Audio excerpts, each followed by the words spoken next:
Oui, et avec lui, avec et réception de gâteau ensemble avec frère Lorenz Lamar.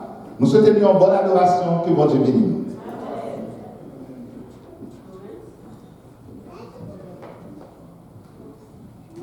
Amen. Nous allons ramasser l'offrande avec dîme et puis donc des potés pour travailler bon Dieu capable d'avancer. Nous demandons capable de préparer, si vous n'avez pas de chance de mettre en enveloppe, c'est le moment opportun pour faire ça comme ça. Si vous avez écrit un chèque tout, vous pouvez écrire ou faire ça comme ça là, avant que nous chantions, nous prions ensemble. Seigneur, nous bénissons, nous exaltons, nous bavons gloire parce que même seul qui mérite. Merci vous permettre que nous soyons capables de réunir dans ton plan, Seigneur, malgré mauvais temps, malgré, cher Seigneur, Snow qui gagne un peu de crédit. Mais Seigneur, nous sommes sortis de la travail et nous venons dans ton plan parce que nous venons par le gloire. Nous demandons, Seigneur, pour nous, va continuer à bénir, travailler nous, Seigneur, continuer par nous la santé, Seigneur, continuer par nous grâce, mon Dieu, pour nous capables toujours de la santé et pour nous capables de contribuer, Seigneur, dans notre travail. Bénis chacun de nous qui l'a assuré, Seigneur. Nous comptons sur vous au nom de Jésus. Amen. À nous camper ensemble, nous allons chanter à la gloire de Dieu. Moi, je raconter tout partout comment Jésus règne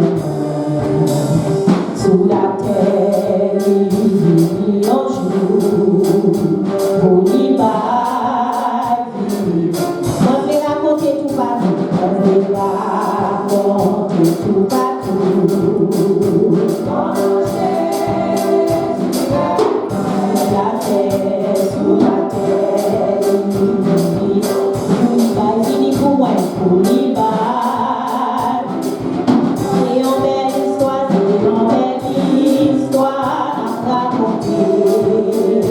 Jésus mourir pour moi, en nous chanter, en nous adorer, dans la crise. Moi t'es perdu, sauvez-moi.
Sois mon espoir, sois mon chant, Jésus.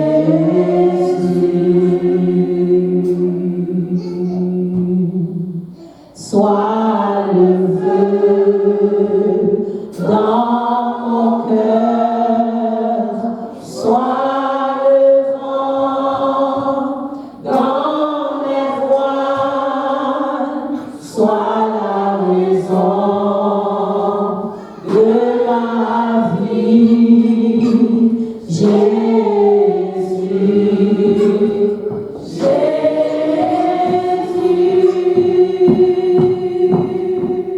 On dit merci Seigneur. Merci Seigneur. Merci Seigneur. Amen. Amen. Merci au Papa Chita. Nous faisons place ensemble avec Pasteur Michel qui va présenter nous, messager nous pour assurer. Merci, asseyez-vous. Nous on dit merci à chacun de nous qui est venu avec tout cœur, avec tout nous-mêmes pour notre base de gloire. Donc, nous faisons un très bon choix et nous croyons que Dieu a béni pour ça. Et nous croyons, nous sommes chantés Père vous soir, nous avons chanté ça, et mon Dieu, il t'a dit parole et il t'a décrit cœur. C'est sûr que un problème qu'on va dire, nous ne connaissons pas le bruit. Mais vous connaissez, c'est lui qui a pris la paix et c'est lui qui a pris pour nous. Faire confiance, c'est comme ça dit. Il fait plus dans nous, il fait plus loin. Et il a continué à faire toujours. Faire confiance, quelle que soit la circonstance présentée. Jésus est là pour dire Père pour soi. Vous voyez ça? Vous voyez ça? Oh oui, c'est ça, Jésus est là. Donc, comme nous avons constaté que nous venions avec nous, notre bien-aimé, c'est Pasteur Gilles. Pasteur Gilles, c'est un représentant de PA aussi. Et puis qui est Western Ontario, et qui c'est lui qui fait liaison entre les églises francophones, Ontario et Québec. Et ce soir, Dieu soit loué, il est avec nous et c'est lui qui va prêcher et qui va dire ce que le Seigneur a pour nous. Il est prêt pour vous communiquer le message de Dieu. Donc, il va prier nous, il va nous nommer des enfants. Je vous prie de vouloir se mettre prêt pour écouter, non seulement auditionner, mais vous allez demander à Dieu le désir pour mettre en pratique ce que vous allez entendre. Conformément à sa parole. Le pasteur Gilles est là parmi nous, pasteur. Je vais vous présenter le micro, oui, pour parler au peuple de Dieu. Vous êtes libre d'annoncer l'évangile, la façon que Dieu vous permet de prêcher, pasteur. Amen. Merci beaucoup, pasteur. Amen. Amen. Quel plaisir, quel privilège d'être avec vous aujourd'hui. C'est tellement bon de vous retrouver. Je parlais avec le pasteur cette semaine et je me disais, mais ça fait pas longtemps que je suis venu. Et l'année a passé rapidement parce que ça fait presque déjà 1 an. Ça va vite, ça va vite. On est déjà rendu dans une nouvelle année et je vous donne d'abord des salutations de la part de notre surintendant du district, Jason Small. Chaque fois que je vais visiter une église, j'aime saluer les gens en son nom parce qu'on est une famille. Et c'est notre papa spirituel dans les APDC pour notre district. Et je tiens à vous dire que ce qui se passe ici, c'est important pour nous au district. Amen. Et c'est la raison pour laquelle je suis là. Parce que, premièrement, parce que j'aime beaucoup votre pasteur et son épouse. Et on a des bonnes relations ensemble. Et je me réjouis de ce que Dieu a fait dans votre église. Et j'inclus ça dans mes rapports quand j'envoie ça au district. Donc, sachez que ce qui se passe ici, c'est important pour nous. On a une famille. Et comme je passe mon temps à dire à tout le monde au district, de toute façon, au ciel, on va tous parler français. Ouais, on va tous parler français parce que je dis ça à mes frères et mes sœurs anglophones parce que je leur dis, vous savez pourquoi on va parler français au ciel? Parce que ça prend une éternité pour l'apprendre comme il faut. Amen, amen. Je vous donne des salutations de mon épouse aussi, qui n'est pas là avec nous aujourd'hui, mais elle vous salue. Certains d'entre vous la connaissez, elle connaît certains d'entre vous. Donc, amen. Amen, amen. On est déjà rendu à une autre année, l'année 2024. Hey, ça passe vite. Combien se souviennent du Y2K en l'année 2000? Ça fait déjà 24 ans. Quand la vie était supposée d'être terminée, les ordinateurs ne fonctionneraient plus. L'hydro était pour être capote parce que les ordinateurs changeaient des années 1990 à l'année 2000. Et ça fait déjà de cela quelques 24 années. Et nous voici déjà en 2024. Et la vie continue. On a débuté une nouvelle année. C'est notre deuxième culte de l'année. Hein, même si on est déjà le 14, c'est seulement le deuxième culte de l'année. Permettez-moi de vous parler de la nouvelle année. Et qui parle de nouvelle année parle bien sûr de résolution de la nouvelle année. Amen. Maintenant, c'est moi de poser la question ici ce soir. Combien d'entre vous, d'entre nous, on a pris une résolution pour l'année 2024? Vous pouvez montrer votre main. Avez-vous pris une résolution pour l'année 2024? C'est correct. On a le droit de prendre des résolutions. Merci pour votre franchise, mon frère. Merci. Maintenant, je vais vous demander combien d'entre nous on l'a pas brisé encore. Est-ce qu'on l'a gardé, même après 14 jours? Hein? Mais si vous avez pris une résolution du Nouvel An, faites-vous-en pas, on estime que 86% des Canadiens et Canadiennes prennent au moins une résolution du Nouvel An. Alors, vous êtes dans la majorité si vous avez pris une résolution du Nouvel An. J'ai apporté un petit, c'est en anglais, mais c'est un petit portrait canadien des sondages qui ont été faits en 2023 par rapport aux résolutions qui ont été faites et combien ont été gardées, etc., etc. Je vais vous en parler un petit peu. Ensuite, je vais rattacher ça à la parole de Dieu si vous êtes patient avec moi. Êtes-vous correct avec ça? OK? Donc, 86% des Canadiens et Canadiennes prennent au moins une résolution pour la nouvelle année. C'était le cas en 2023 et je suppose qu'en 2024, c'est probablement à peu près le même pourcentage qui vont avoir pris une résolution du nouvel an. Maintenant, la plus grande majorité des résolutions, vous pensez, c'est par rapport à quoi? Si vous regardez le graphique qui est là. C'est quoi la majorité des résolutions? C'est 29,5% que vous voyez là. C'est pour se mettre en forme. Amen? Se mettre en forme. Oh, en 2024, je vais marcher, je vais faire de l'exercice, je vais checker ma diète. Vous voyez, moi-même, j'aurais besoin de cette résolution-là. Et toutes les années, je me dis, c'est l'année que je me mets en forme. Et à la fin de l'année, j'ai toujours la même forme. Parce que bon, c'est une forme. Ensuite, on a des gens qui prennent on peut voir que 22% des Canadiens prennent des résolutions par rapport à leurs finances. Ils disent, oh, 2023, l'année passée, les gens ont dit, c'est en 2023 que je vais faire du chemin, que je vais avancer dans mes finances. Mais ça n'a peut-être pas été exactement le cas, mais ce sont les deux, presque plus que la moitié des gens prennent des résolutions, soit par rapport à leur santé ou par rapport à leurs finances. Il y en a que c'est faire des voyages, il y en a que c'est améliorer des relations, et il y a 14% des Canadiens qui décident de ne pas prendre de résolution. Peut-être c'est parce qu'ils savent qu'ils ne pourront pas les tenir, je ne sais pas. OK? Mais si vous regardez bien ça, il y a un 68,6%. Savez-vous ce que c'est ce 68,6%-là? Avez-vous une idée? Ça, c'est le montant de gens qui abandonnent leur résolution du Nouvel An en dedans des 3 premiers mois de l'année. Ce sont des statistiques canadiennes. Donc, 69% presque des gens abandonnent leur résolution du Nouvel An avant qu'il y ait 3 mois de passé. On est le 14 janvier. On n'est pas encore rendu dans les 3 mois. Mais moi, je sais que ça m'arrive souvent de ma résolution de ne pas l'accomplir jusqu'à la fin de l'année. Pourtant, ceux et celles qui avaient pris ces résolutions-là étaient convaincus que ces résolutions-là allaient faire de l'année 2023 une réussite. Est-ce que vous voyez le chiffre 252 et 12 en bas de l'écran? Avez-vous une idée de ce que c'est, ce chiffre-là? Ça, c'est la moyenne d'argent dépensée par les Canadiens pour atteindre leur résolution.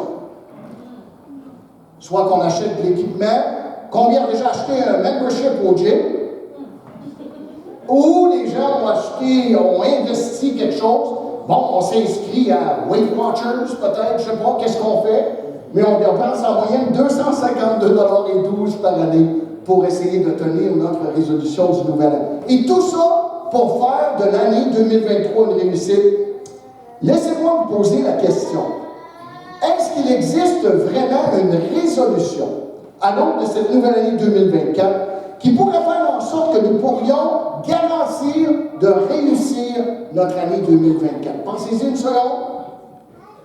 Est-ce qu'il existe une résolution pour les Canadiens et pour les gens ici, de l'Église des rachetés de Jésus-Christ, qui pourrait faire en sorte que si vous prenez cet engagement, cette résolution, vous allez réussir absolument à 100% votre année 2024? Est-ce que ça existe selon vous?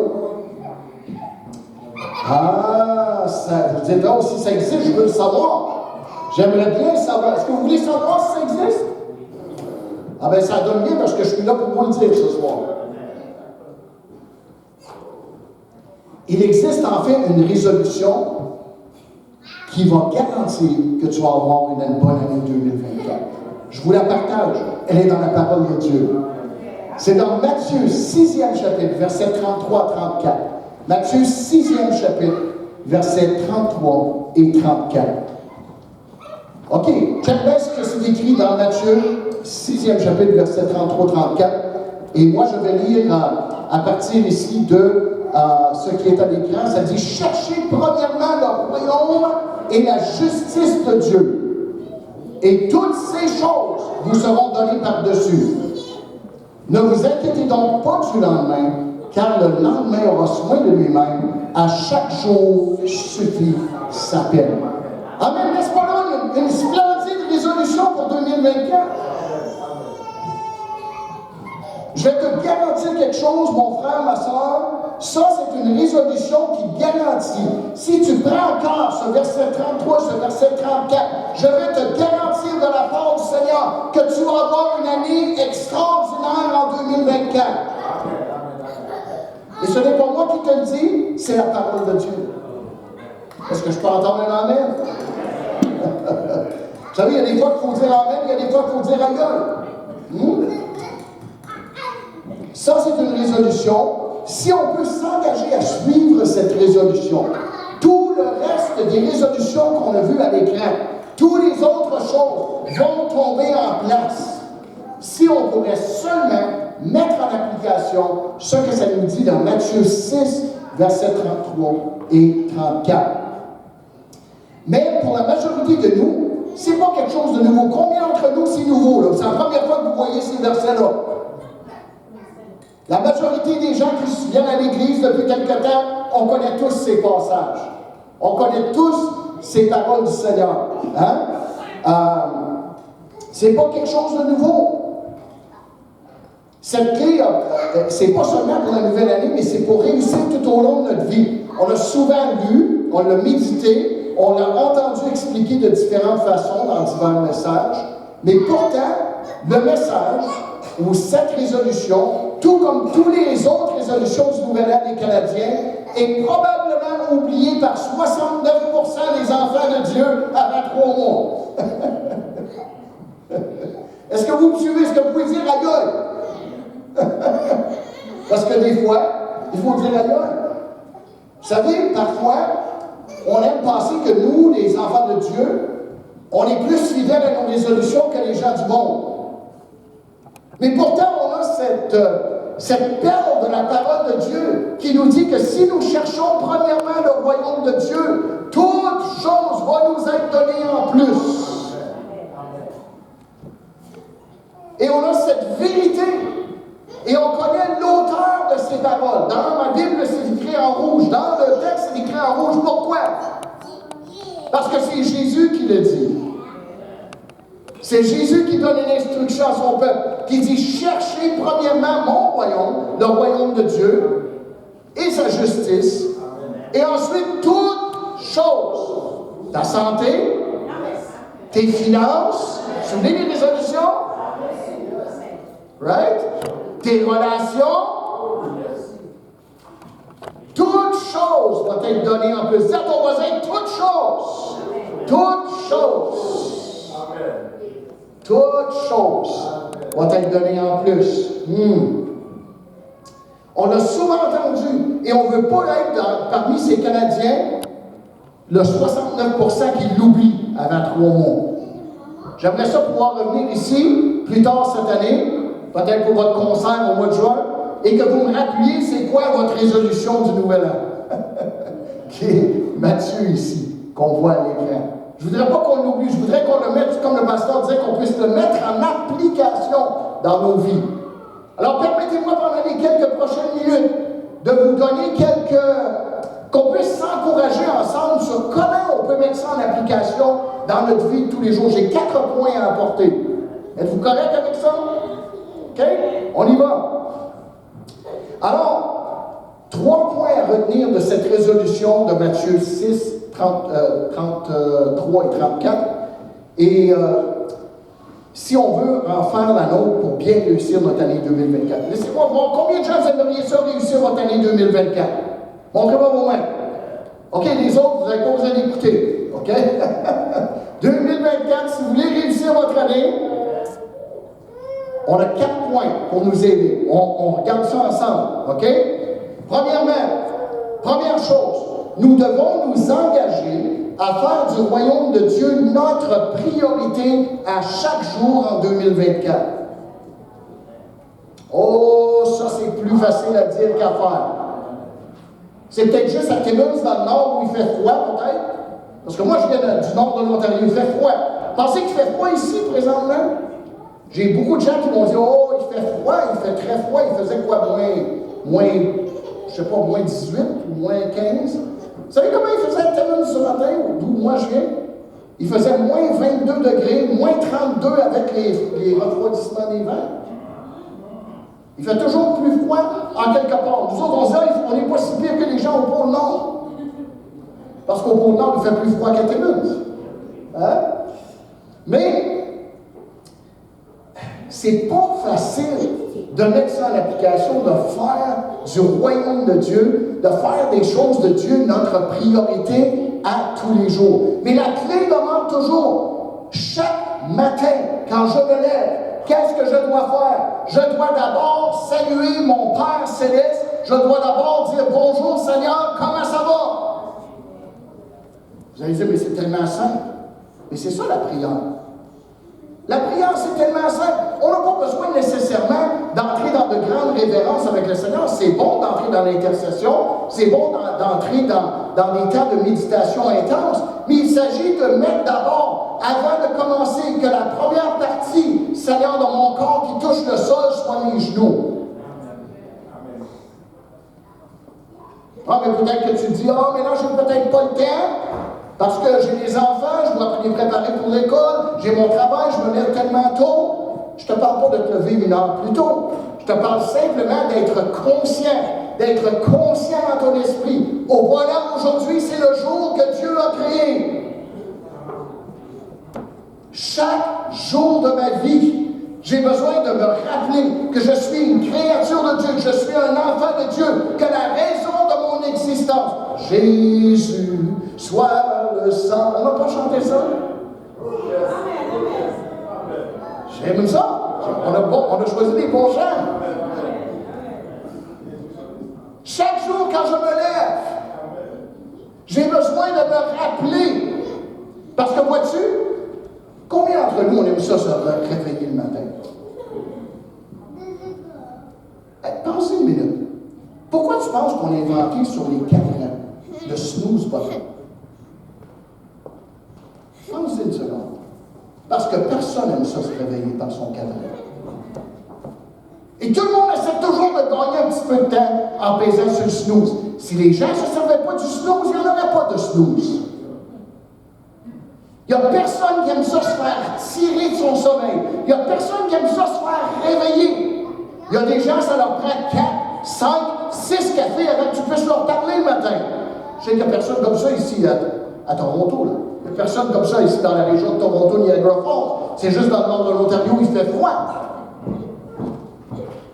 Mais le matin, j'ai besoin consciemment de me réveiller et de dire « Bonjour papa, comment ça va? Ah, voici le jour que tu as créé. Seigneur, merci parce que je suis encore en vie ce matin. Merci Seigneur, je respire encore. Voilà une autre journée pour exceller pour toi, Seigneur. Et je vais te garantir une chose, si tu fais ça tous les matins de l'année 2024, tu vas avoir une bien meilleure année que l'année 2023. Comme j'ai dit, c'est plus facile à dire qu'à faire. Parce qu'on est des gens, vous savez, notre société, on souffre d'une grande maladie, on souffre du va-vite de la vie. Pas ici, hein, dans la région de Niagara, c'est pas non.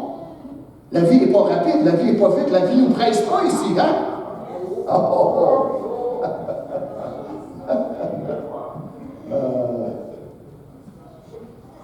Mais on a besoin de prendre le temps tous les jours. Be still and know that I am God. Arrête-toi et sache que Dieu est Dieu. Et ça, il n'y a pas de meilleur moment qu'en ouvrant les yeux. Ah, tu peux dire bonjour à ton épouse, c'est là à côté de toi, c'est correct. C'est Dieu qui te l'a donné. Même si tu vois ton épouse, tu peux dire bonjour ma chérie, merci Seigneur pour cette belle dame que tu as placée à mes côtés qui m'a enduré ronfler toute la nuit. Mais vois-tu, c'est à propos de la façon qu'on pense. Quand on dit chercher premièrement le royaume de Dieu et la justice, c'est pas extrêmement compliqué théologiquement. C'est d'avoir la présence, la pensée de Dieu, avoir toujours ici et ici. Je suis un enfant de Dieu. Mon Dieu est vivant. Je suis l'enfant du Seigneur, le serviteur du Seigneur. Une autre merveilleuse journée de créer aujourd'hui. Et si je peux faire ça en 2024, si tu peux faire ça en 2024, tu vas te garantir une très bonne année. Ça commence toujours par l'amour. Je dois considérer quel privilège j'ai d'être aimé. Ça veut dire que c'est un privilège d'être aimé? Moi, je suis tellement content que mon épouse m'aime comme elle m'aime. Parce que si c'était de moi, peut-être que moi, je ne m'aurais pas choisi. Mais qu'est-ce que ça prend? Qu'est-ce que ça prend pour aimer quelqu'un? D'abord, rappelons-nous que lui, il nous a aimés le premier. La parole de Dieu dit, c'est moi qui vous ai choisi. C'est lui qui nous a aimés en premier. Il a donné sa vie sur la croix de Golgotha. Il a versé son sang afin que chacun, que quiconque, et tu es un quiconque si tu connais le Seigneur Jésus. Quiconque qui croit en lui et accepte son sacrifice. Tu es aimé de Dieu. Même si tu n'acceptes pas son sacrifice sur la croix, tu es encore aimé de Dieu. Parce que Dieu est amour. Et quel privilège nous avons d'être aimés par le Créateur de l'univers. Par celui qui tient l'univers dans sa main. C'est notre papa. Il nous aime. Wow! Dieu nous aime à la folie. Je dois faire une priorité de ma relation. Qu'est-ce que vous penseriez si j'allais 2-3 jours sans dire bonjour à mon épouse? Je me réveille le matin, oh, j'ai pas le goût de te parler, je suis trop pressé. Et là, bon, on passe la journée, j'arrive le soir chez nous, je m'en vais me coucher, je lui parle pas. Je me réveille le lendemain matin, encore je fais ma besogne, je fais mes choses, je m'en prends mon épouse. Je vais vous garantir une affaire, à un moment donné, mon épouse va dire, hey, toi, là, viens ici, j'ai affaire à toi. On ne peut pas faire ça au Seigneur. Le Seigneur ne dira jamais, hey, viens ici, j'ai affaire à toi. Peut-être qu'il va se servir de ton épouse pour faire ça.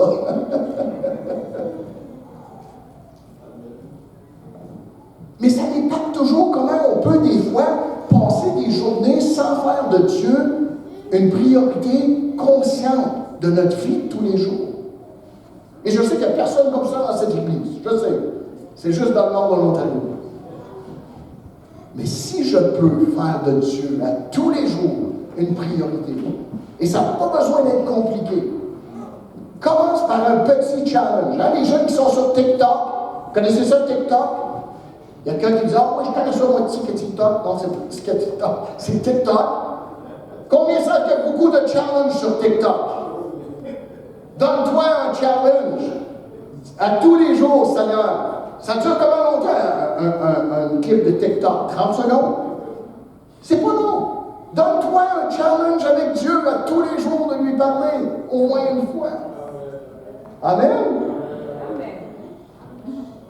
Et ça, c'est important. Et je vais te dire une autre petite affaire. Plus que tu fais de Dieu ta priorité, plus tu vas réussir. Je vous pose une autre question. Combien d'entre nous ici, en 2024, on voudrait avoir des réponses à nos prières? Est-ce qu'il y a quelqu'un ici qui a des prières pas répondues encore? Ou vos prières sont toutes répondues en 2023? Moi, j'ai des prières qui n'ont pas été répondues encore depuis quelques années. Est-ce qu'il y a des gens qui n'ont pas de prières, des prières qui n'ont pas été répondues encore? Ici. Mais je vais te dire quelque chose. Plus tu t'approches de Dieu, plus que Dieu va répondre à tes prières. Oh, mais vous dites, as-tu un verset pour appuyer ça? Je suis content que tu poses la question parce que j'en ai un. Et vous le connaissez. OK? On trouve ça dans Psaume 37, versets 4 et 5. Fais de l'Éternel tes délices. Et qu'est-ce que ça dit? Et il te donnera ce que ton cœur désire. Et regarde la deuxième partie. Recommande ton sort à l'Éternel au verset 5. Mets en lui ta confiance et il agit. Savais-tu que ça parle de la prière, ça aussi? C'est quoi faire de l'Éternel et délices? Vous savez, une des bonnes choses de venir ici dans la région de Niagara, pour moi, c'est d'aller dans les restaurants. Vous avez des bons restaurants dans la région du Niagara. Si vous demanderiez à mon épouse si elle était là avec moi, elle pourrait vous montrer des vidéos parfois de moi qui fais de ma nourriture et des délices. Parce que moi, j'aime manger. Je sais que ça ne paraît pas, mais j'aime manger. Et quand il y a quelque chose que j'aime, et quand je trouve ça délicieux, je le savoure. Oh, this is good. Ça, c'est bon. Mon épouse est tellement bonne cuisinière. Vous savez, quand moi, je me suis marié, ça fait déjà 41 ans passés. Je me suis marié, j'ai seulement 60 ans. Je me suis marié, j'avais 19 ans. Mon épouse avait 18 ans. On était les high school sweethearts. Vous savez, quand je me suis marié, je faisais 27 de taille et je pesais 123 livres. Et aujourd'hui, je pèse comme 100 commentaires. Aujourd'hui, je pèse pour elle. Mais c'est parce que mon épouse est tellement une bonne cuisinière. Et elle me prépare des délices et j'arrête jamais de lui dire comment bon c'est. Plus que je lui dis, plus qu'elle m'en donne.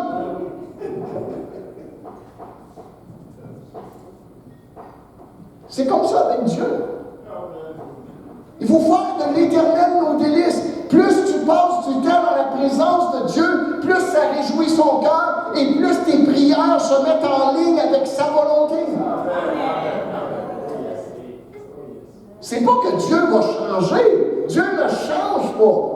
Mais c'est comme plus de temps que tu passes avec le Seigneur, c'est comme si moi je passe beaucoup de temps avec mes enfants, avec mon épouse, c'est comme nos pensées s'enlignent ensemble. Alors j'ai besoin de faire de l'Éternel mes délices. Moi je suis un gars de prière, j'aime la prière. Moi je crois dans le jeûne et la prière. On a une semaine de jeûne et prière à notre église à Timmins qui va commencer bientôt, à tous les mois de janvier. Et on essaie à tous les mois de septembre de faire une semaine de jeûne et prière. C'est important de jeûner. C'est important de prier. Mais je vais te dire quelque chose, c'est important de faire de l'Éternel des délices tout le reste de l'année. Amen? C'est comme quelqu'un qui dit, oh, mais là, toi, tu as pris du poids pendant les fêtes, hein? Tu n'as pas watché qu'est-ce que tu as mangé entre Noël et le jour de l'an. Mais je vais te dire quelque chose, c'est plus important de watcher qu'est-ce que tu manges entre le jour de l'an et Noël. Est-ce que vous venez de la poignée? C'est plus important que tu watches qu'est-ce que tu manges entre le 1er janvier et le 25 décembre qu'entre le 25 décembre et le 1er janvier. Et avec Dieu, il faut faire de lui nos délices à chaque jour de notre vie. Hallelujah. On doit confier notre sort à Dieu, lui faire confiance. Et tu ne seras pas déçu de Dieu. Parce que Dieu est fidèle.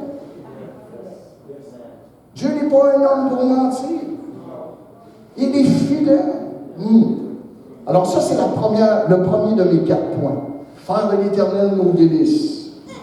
À tous les jours, de chercher le royaume de Dieu. En 2024, si tu fais du royaume de Dieu ta priorité, tu vas avoir une très bonne année. Ce qui m'apporte à mon deuxième point. Êtes-vous prêts? On doit réaliser que même si on fait une priorité du royaume de Dieu, qu'il va y avoir des hauts et des bas en 2024. Je répète.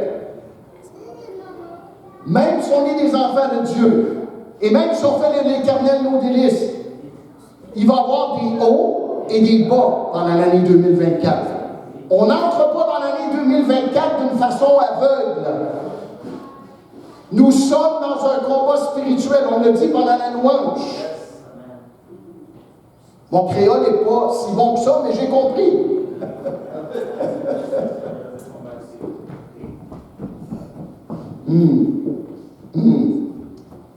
J'aimerais pouvoir te dire que tu n'auras pas de problème en 2024, mais on vit dans un monde qui apporte chaque jour des défis.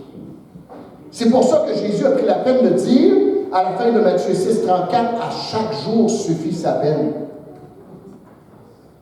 À chaque jour suffit sa peine. Si tu fais de l'Éternel tes délices et qu'il t'accorde les désirs de ton cœur, il va te les accorder. Mais il ne faut jamais oublier qu'il y en a un qui s'appelle le diable, qui ne veut pas que tu marches avec Dieu. Lui, il va te mettre des bâtons dans les roues. Il va essayer de te piéger. Notre adversaire, le diable, est enragé. Il va faire tout en son pouvoir pour nous faire faillir. C'est pour cela que c'est tellement important de garder le focus sur le royaume de Dieu en 2024. Le piège du diable, tu sais quoi? C'est de te faire manquer de confiance en Dieu. Sais-tu pourquoi le diable veut te faire manquer de confiance en Dieu? Pour que tu abandonnes. Il y a trop de gens qui abandonnent. Parce que l'adversité vient. Et je sais qu'il n'y a pas personne dans cette église, c'est peut-être encore juste dans le nord. Mais combien de gens j'ai entendu dire, qu'est-ce que ça donne de suivre le Seigneur? Regarde les épreuves que j'ai. Regarde mes enfants. Regarde, je vis telle affaire. Regarde ce qui se passe dans mon église. Est-ce que ça vaut la peine de suivre Dieu? Regarde ce qui se passe. Vous avez jamais entendu ça, hein? De la part des enfants de Dieu? Ça, c'est le piège du diable.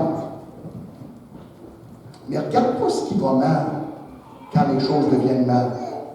Place pas ta confiance dans ce que tu vois. Place pas ta confiance dans ton propre raisonnement. Sais-tu où elle est la bataille avec le diable? Elle est entre tes deux oreilles. Le diable n'a jamais changé de tactique. Il utilise la même tactique qu'il a utilisée avec Jésus-Christ dans sa tentation au désert. Et il va venir chaque jour. La Bible nous dit dans le livre de l'Apocalypse que l'accusateur des frères, à chaque jour, nous accuse au trône de l'Éternel. Et si nous écoutons les accusations du diable, on va se décourager. Quand ça va mal, souvent les enfants de Dieu, on va dire, je ne comprends pas, puis après ça, on va dire, oh, peut-être c'est moi, peut-être que j'ai quelque chose de mal avec moi. Et là, on va se décourager, on va se culpabiliser, on va se promener avec un nuage noir au-dessus de la tête. Non, c'est pas ça qu'il faut faire. Regarde le beau verset qu'on a ici. Dans Proverbe 3e, chapitre, versets 5 et 6. Qu'est-ce que ça nous dit? Dans Proverbe 3e, chapitre, versets 5 et 6.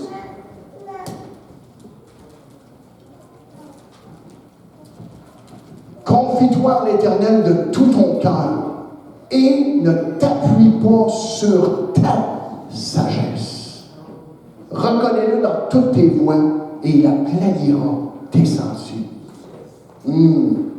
J'aime la version français courant qui dit « Ne te fie pas à ta propre intelligence, mais place toute ta confiance dans le Seigneur. Appuie-toi sur lui dans tout ce que tu entreprends et il guidera tes pas. » Même quand ça va mal, ne t'appuie pas sur ton propre raisonnement, tu vas faillir. Plutôt déclare ce que Dieu déclare à ton sujet. Déclare ce que Dieu déclare à propos de ta situation.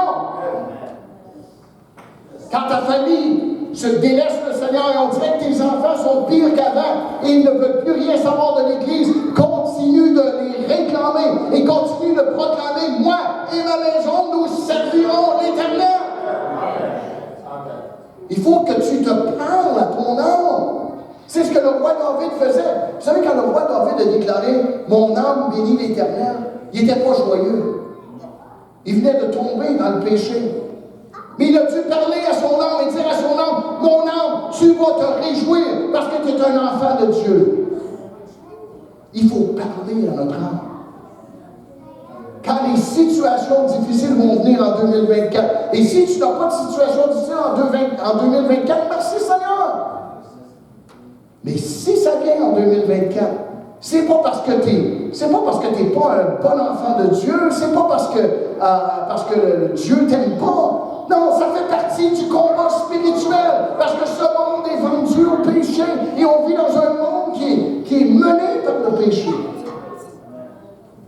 Mais toi, tiens-toi ferme sur la parole de Dieu. Tiens-toi ferme sur la promesse de Dieu. Parce que Dieu n'est pas un menteur. Dieu est fidèle. Et si Dieu l'a déclaré, Dieu va l'accomplir. Dieu va te sortir de là. Dieu a trop investi en toi et en moi pour nous laisser dans la boue.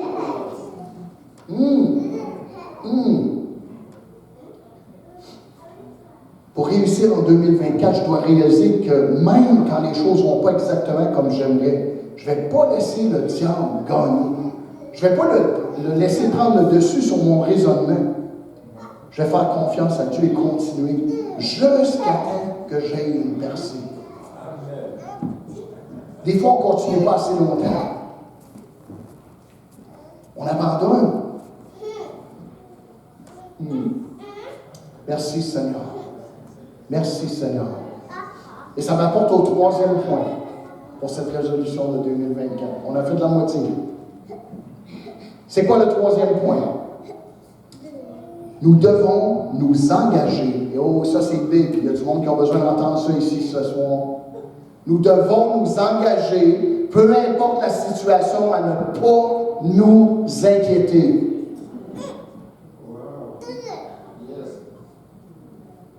Ça ne fait rien quelle situation est ton Église. Ça ne fait rien quelle situation tu es dedans. Ça ne fait rien quelle est ta situation financière, ta situation de relation, ta situation dans ton travail, dans tes études. Il ne faut pas t'inquiéter.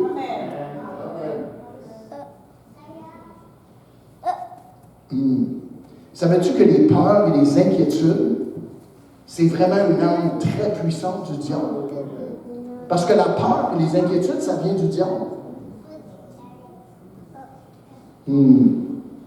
J'aime ce que Jésus a dit dans Matthieu 6e chapitre, verset 34, c'est notre prochain verset. Ne vous inquiétez donc pas du lendemain, car le lendemain aura soin de lui-même. À chaque jour suffit sa peine. J'aime ça qu'il n'a pas dit à chaque mois suffit sa peine. Il a dit à chaque jour. Inquiète-toi pas de demain.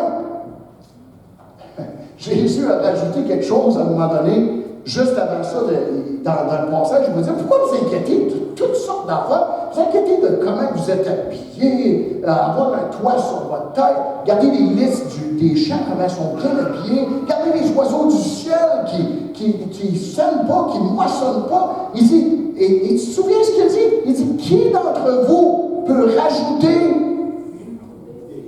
une coudée? Vous savez, c'est quoi une coudée? C'est ça. C'est pas long, ça, là.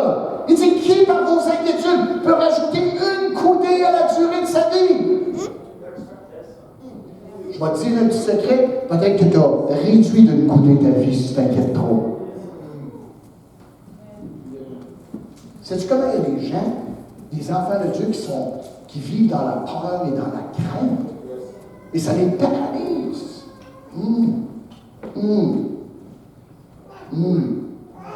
Psaume 27, verset 1, le prochain verset. C'est encore une fois David qui dit, l'Éternel est ma lumière et mon salut. De qui aurais-je crainte? L'Éternel est le soutien de ma vie. De qui aurais-je peur? De qui on a peur vraiment? On a peur des circonstances.